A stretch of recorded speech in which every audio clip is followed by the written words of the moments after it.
Welcome back to West Texas View. Welcome back to the West Texas View. I'm Johnny Lou Avery, and my guests today are Debbie Erdworm and Janet Cross, and they're here from the Midland Odessa, the Permian Basin Alzheimer's Unit Association, and it covers 49 counties of the Permian Basin. 49 counties is a lot, but they do a wonderful job in being a support and information service for people who themselves think they may have Alzheimer's, or for the caregivers, or for other professionals that, like the clergy that we're going to talk about in a minute. But I think it's really important to say that if you have Alzheimer's in your family, they will show you where there's hope, where there's help, and where there's relief from this overwhelming feeling that you have when you take on the job of caring for someone, whether it's your spouse, whether it's your parents or parents-in-law, whoever it is in your family, or maybe a member, a close member, a friend that goes to your church. So I want us to, but before we get into this workshop that's going to be offered for leaders of the church, clergymen, and so on, I want us to talk a little bit, because we're right up on the Thanksgiving and Christmas holidays, which can be the worst time of the year if you're a caregiver or if you have Alzheimer's, and talk about why and what we can do to help. The holidays are a wonderful time, but they can be a very confusing time for somebody who has Alzheimer's, because we have family gatherings. Either we are traveling to other family members' homes, or we've invited family members into our home to celebrate the holiday. And all of that is a change for somebody who has Alzheimer's. Traveling to, we're now taking them out of the familiar environment, we're taking them to a new and unfamiliar.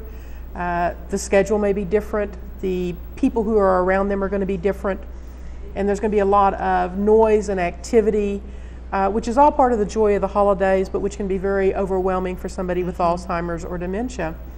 And our recommendation is really twofold. One is to educate the family at least a little bit about Alzheimer's disease and ways to communicate with somebody who has Alzheimer's. The other is to be aware of how overwhelming that is for the person who has the disease, and offer them opportunities to remove themselves from all of the chaos. So have a quiet place, a quiet room, and maybe the family then can go to them one or two at a time to visit with them. And to know that, as we spoke of earlier, maybe you talk more about the long ago events, the memories from way back, as opposed to what's been going on today or yesterday or last week. And the same thing if you've got family coming into your own home. Maybe you don't have the very large family gatherings that you've always had in the past, but maybe you have a more restricted number, the close family, and again, you do some education. But you still need to be very aware, and you need to offer your loved one the opportunity to remove themselves from that environment, so they don't have all of that sensory stimulation coming in, all of the conversations, all of the noise and the movement and the different people and the faces, all of which present challenges. When you're talking with somebody with Alzheimer's, their vocabulary starts to become impaired, and they may struggle with different words. Understanding what you said, or trying to communicate to you what they want to say. Remembering who all these people are, and yet it's very obvious they're supposed to know who they are. So not only is it a challenge, but they feel like they're constantly failing at the challenge. That's very upsetting. So we need to remove as many challenges as we can, slow the pace down just a little bit, and give them some respite. And one of the things that you said is that, earlier I've heard you say this, is that sometimes you wonder why they're acting out or acting up, or not being themselves, when they would normally be a kind and gentle soul, and all of a sudden they're kind of like throwing a tantrum. And that's the reason, is because they're just so overwhelmed and confused and frustrated.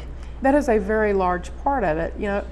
Because of the way the disease progresses, they are losing their short-term memory, and there are some personality changes, but they're also very aware of the changes that are coming, and they know that they're being faced with things that they're supposed to know or to be able to do, and they can't. And that's very frustrating for anyone when we're faced with a task and we really aren't aware of how to accomplish that task. And they do get very angry. They get angry at themselves. They get angry at you for challenging them. They get just upset with everything that's going on because they don't know how to cope. And so in your and also it depends on what degree they have. If they're in the very beginning stages, this may be the most frustrating because they may realize the most what they don't know or what they're losing.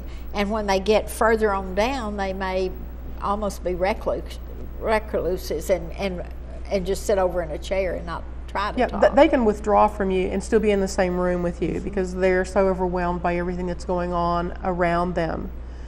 So it becomes very difficult for them to try to figure out how to do this. It's fatiguing to be constantly mentally challenged, and that's what we are. If you're living in the world of Alzheimer's, it's a constant mental strain trying to figure things out.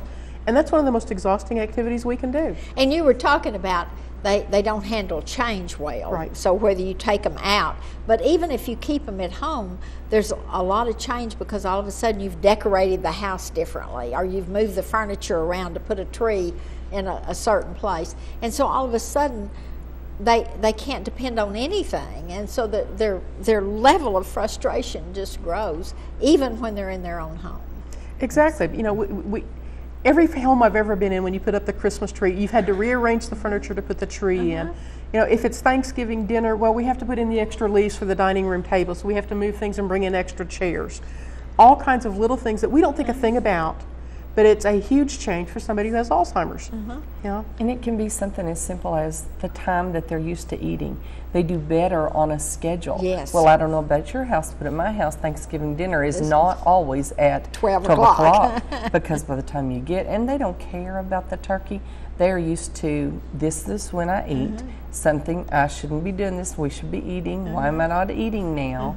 So sometimes you need to feed them ahead of time, send them off to take a nap, and then have your big Thanksgiving dinner.